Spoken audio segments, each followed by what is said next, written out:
Hey, what's up guys? It is Rob from Movie Review Time and I am back with another video.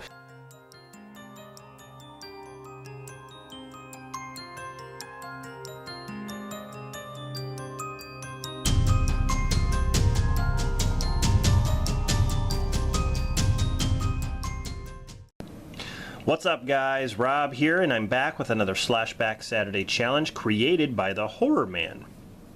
This week's theme is second chance slashers. Basically, if you've seen a slasher that you didn't like the first time, now is your chance to watch it again and see if you still don't like it, or maybe this time you'll love it. In my case, I love my pick. Scream 3. Now I know a lot of people will be like, what? Most people will consider this to be the weakest in the series. Now, when I first saw the movie, before Scream 4 actually came out, I thought it was the weakest. But the more I watch Scream 2 and the more I watch Scream 4, I realize how much I actually like Scream 3. Why? Well, it connects with the first movie the best. Better than any of the sequels. And the first movie is my favorite. That's why I like the third film a lot. Minus some of the stupid characters that are in it. I like Sidney's story arc. And this movie doesn't repeat what the other ones do. And that is have two killers. In this movie, there's one killer. So in that way, it's different than the other ones. I mean, I thought they were actually going to do something different with Scream 4, but nope. They do the same thing.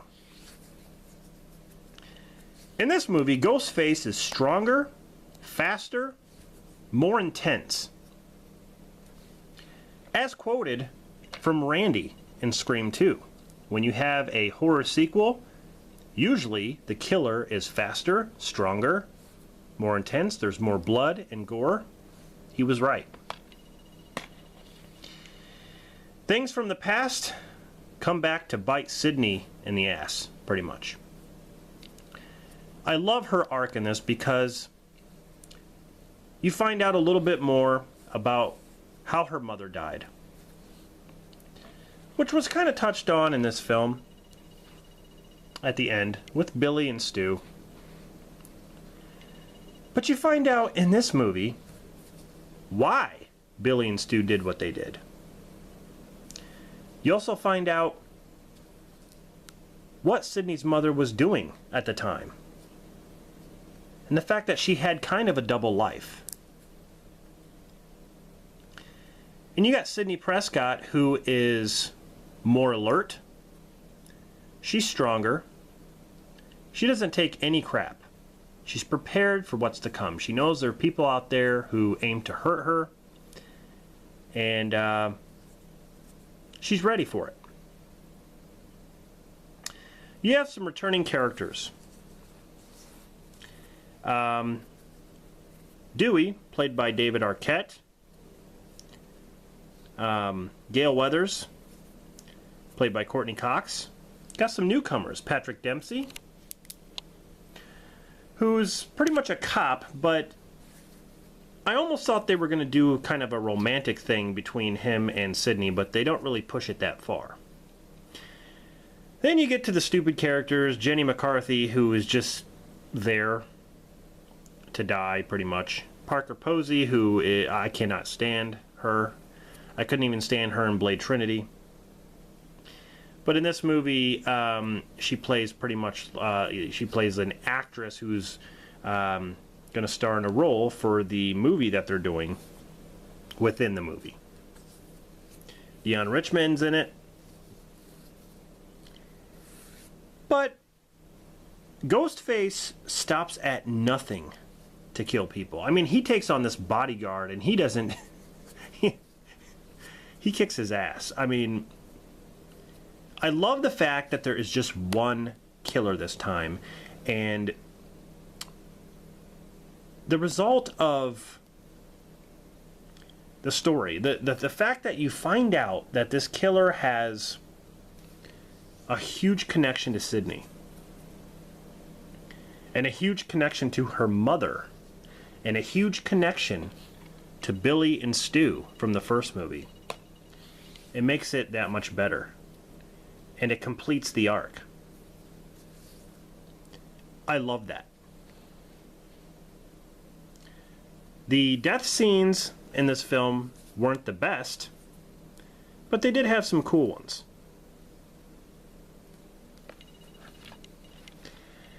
So, the story basically takes place around a new film being directed by this guy named Roman, who is doing the Stab films.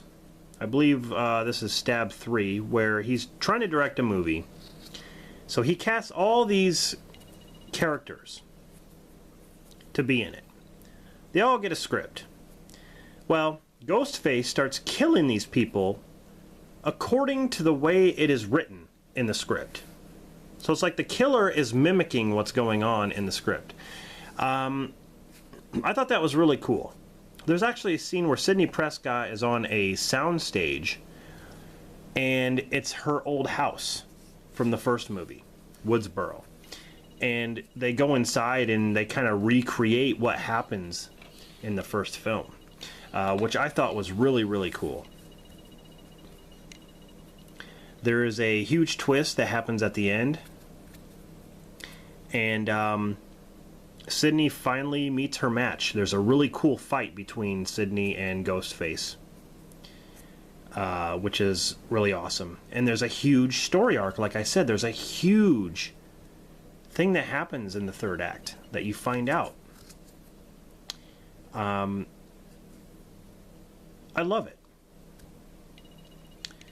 The Gale Weathers and Dewey relationship is weird in this series, and in this movie it's like Dewey's kind of moved on a little bit, but then they kind of rekindle their romance a little, or they try to in this one, because, you know, when you watch Scream 4, they're obviously back together. But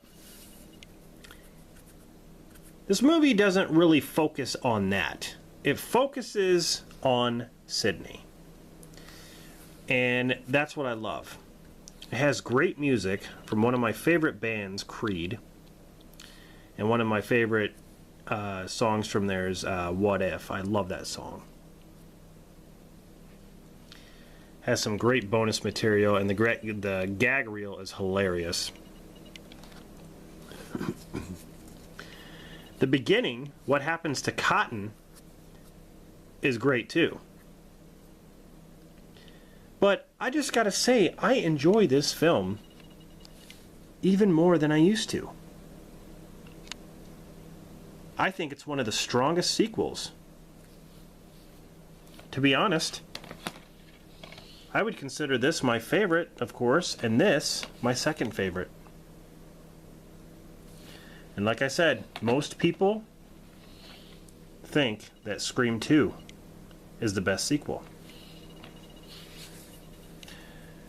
So I know I'm in the minority here, but I still think this movie holds up after watching it again. So let me know in the comments what you think of my pick. Do you like Scream 3 more than you used to? Or do you hate it? Let me know. Just want to thank Joe, the Horror Man, for coming up with these really cool themes. I didn't get a chance to do my last one because I had some sick kids over here, so I didn't have any time to do that. But I'm glad to be up and doing it again here. So, thank you guys for watching, and I'll see you guys next Saturday.